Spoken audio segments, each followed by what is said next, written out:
Ay magandang araw sa ating lahat. So, narito ako upang i-discuss inyo ang isang topic from grade 10, quarter 1, week 1. Okay, in this video, I'm going to show you on how to find the first n terms of a given sequence. So, let's have these 5 problems. Given the general term of a sequence, determine the first 5 terms of each sequence. 1. A sub n is equal to 5n minus 3. 2. A sub n is equal to 8 minus 11n. Number 3. A sub n is equal to 3 raised to n. Number 4. A sub n is equal to 5 times 2 raised to n. Number 5. A sub n is equal to 2n minus 3 all over 3n plus 2. Okay, let's start with number 1. A sub n is equal to 5n minus 3. Para makuha yung kanyang first 5 terms, ang una nating dapat malaman is that a sequence is a function. So, kung may function siya, let's define the domain, which is the set of all values of n. Since we are talking about first 5 terms, so we let the value of n be 1, 2, 3, 4, 5 kasi first 5 terms. Then, yung hahanapin natin yung values ni a sub n, which is ang kaalabasan ay yun yung first 5 terms of this sequence. Kumbaga, hahanapin lang natin yung value ni a sub n in using the value of n. Okay, so paano gagawin yun? We let n first be equal to 1. So then substitute it to the given general term. So since we have a sub n is equal to 5n minus 3 and n is equal to 1, so substitute a sub 1 is equal to 5 times 1, n is 1 minus 3. Then just solve. 5 times 1 is 5 minus 3, so we will get 2. So the first term is 2. How about the second term? So we let n be equal to 2. A sub n is equal to 5n minus 3. Again, we need to substitute it to the given general term. So n is equal to 2, so equals 5 times 2 minus 3. Then solve. 5 times 2 is 10 minus 3, that would be 7. So that would be the value of the second term. How about if n is equal to 3? So we are looking for a sub 3. So again, this is the given general term. Just substitute the value of n as 3.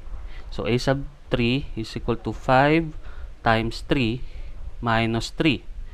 So simplify. 5 times 3 is 15 minus 3. That would be equal to 12. So therefore, that would be the value of the third term. So how about if n is equal to 4? So again, this is the general term of the given sequence. Then substitute the value of n as 4. So a sub n is equal to a sub 4. That would be equal to 5 times 4. Substitute lang natin, minus 3.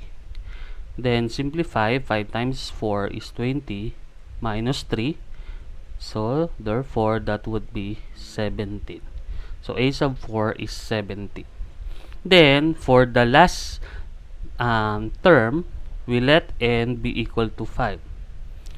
Okay, so again, this is the general term. A sub n is equal to 5n minus 3. So, the first thing you must do is to substitute. Okay, the value of n as 5. So, 5 multiplied by n is 5. So, 5 minus 3. So again, 5 times 5 is 25 minus 3. So we will come up with the answer 22. So therefore, that is the value of a sub 5 or the fifth term.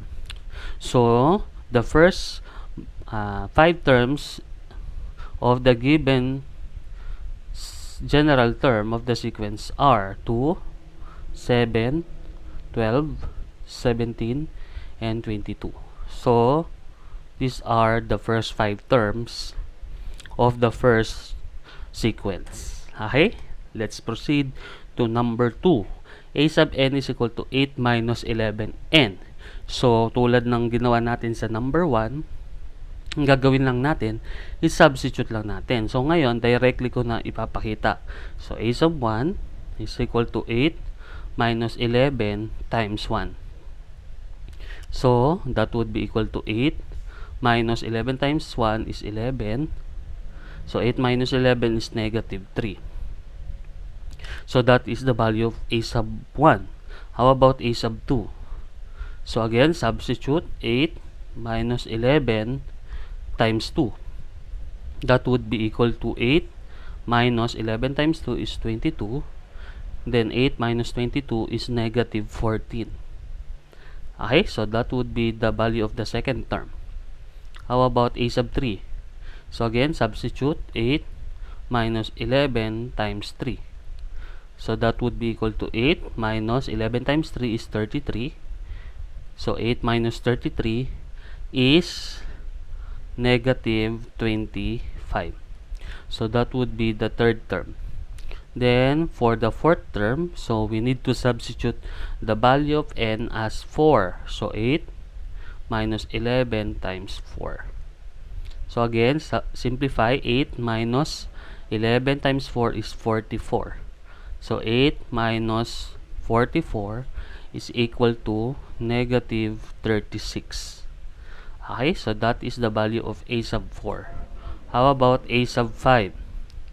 So, again, substitute natin 8 minus 11 times 5. So, again, that would be 8 minus 11 times 5 is 55. So, 8 minus 55 is negative 47. So, that would be the fifth term. So, the first 5 terms of this sequence are negative 3, negative 14, negative 25, negative 36, and negative 47. Okay?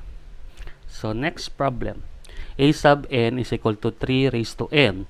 So, again, tulad ng ginawa natin, substitute lang. A sub n is equal to 3 raised to 1. And we know that 3 raised to 1 is equal to 3. How about a sub 2? So, substitute 3 raised to 2. So, that would be 3 times 3. That would be equal to 9. So, how about a sub 3? So, 3. N is 3. So, raised to 3. That would be equal to 3 times 3 times 3. And that would be 27.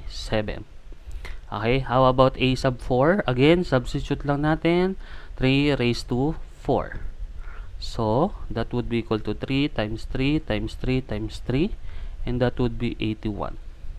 And then for the last term, which is the fifth term, so we substitute it to the given general term. So we have 3 raised to 5, and that is equal to 3 times 3 times 3 times 3 times 3, and that would be equal to 243.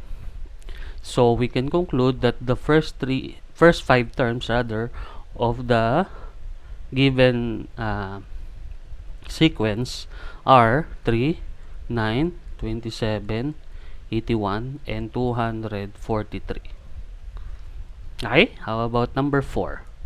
So, again, substitute lang natin. A sub 1 is equal to 5 times 2 raised to 1. So, that would be equal to 5 times 2.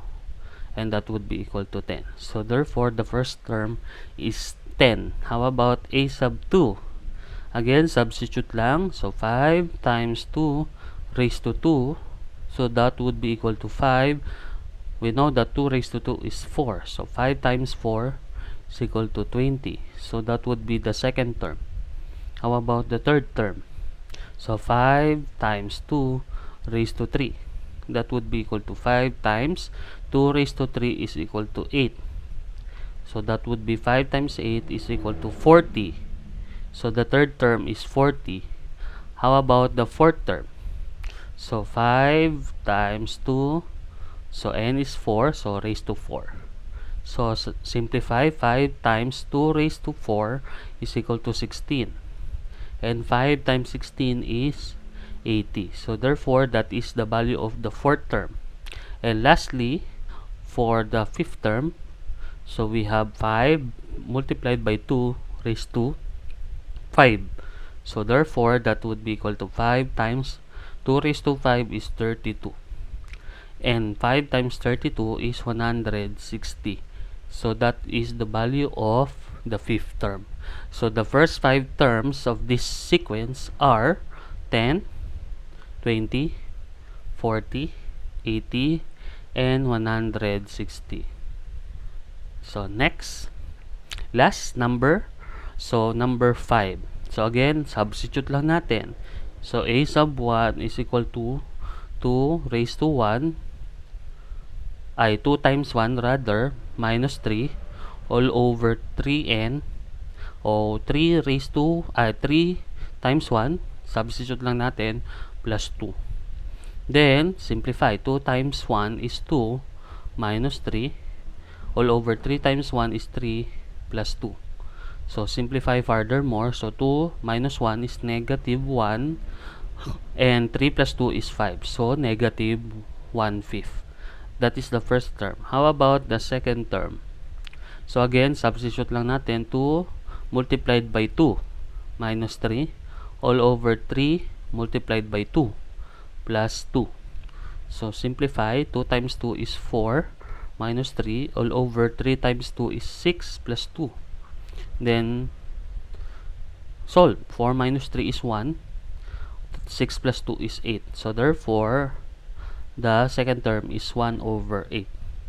How about the third term? So substitute the value of n as 3. So 2 times 3 minus 3 all over 3 times 3 plus 2. So that would be equal to 2 times 3 is 6 minus 3. That would be equal to 3 times 3, 9 plus 2.